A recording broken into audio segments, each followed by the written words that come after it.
গত 2 থেকে 3 দিন ধরে প্রচুর শরীর খারাপ, ঠান্ডা কাশি জ্বর লেগেই আছে। তো ভাবলাম আজ একটু কাঢ়া বানিয়ে নিই। কাঢ়া বানিয়ে সত্যি খুবই রিল্যাক্স ফিল করেছিলাম, তাই ভাবলাম আপনাদের সাথে শেয়ার করা যাক।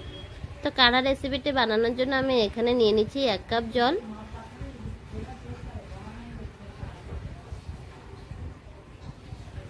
এক কাপ জলে নিয়েছি। আর এবার জলটা একটু গরম হয়ে গেলে দিয়ে দেবো এখানে কিছুটা তুলসী পাতা। আমি এখানে অনেকটাই তুলসী পাতা দিয়েছি, তবে আপনারা চাইলে কিন্তু একটু ক্রাশ করেও দিয়ে দিতে পারেন।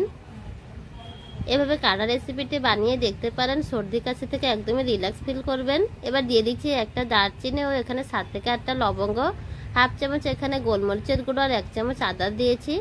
আদাটা আমি এখানে একটু গ্রেটেড করে দিয়েছিলাম। আর আমি এখানে গোলমরিচের গুঁড়ো নিয়েছি, আপনারা চাইলে কিন্তু গোটা গোলমরিচও কিন্তু একটু ক্রাশ করেও দিয়ে দিতে পারেন। এবার 5 মিনিট একদম লো ফ্লেমে জাল করে নিয়েছি। এভাবে লো ফ্লেমে জাল করে নিলে কিন্তু সব কিছু তুলসী পাতা ও লবঙ্গ দারচিনি থেকে খুব সুন্দর একটি স্মেল আসে। আর এখানে চাইলে কিন্তু একটা তেজপাতাও দিয়ে দিতে পারেন। এবার 1 গ্লাস জল থেকে আমি এখানে হাফ গ্লাস পর্যন্ত করে নিয়েছি। এবার একটা ছাঁকনিতে ছেঁকে নিলেই কিন্তু হয়ে গিয়েছে আমাদের কাঢ়া রেসিপি।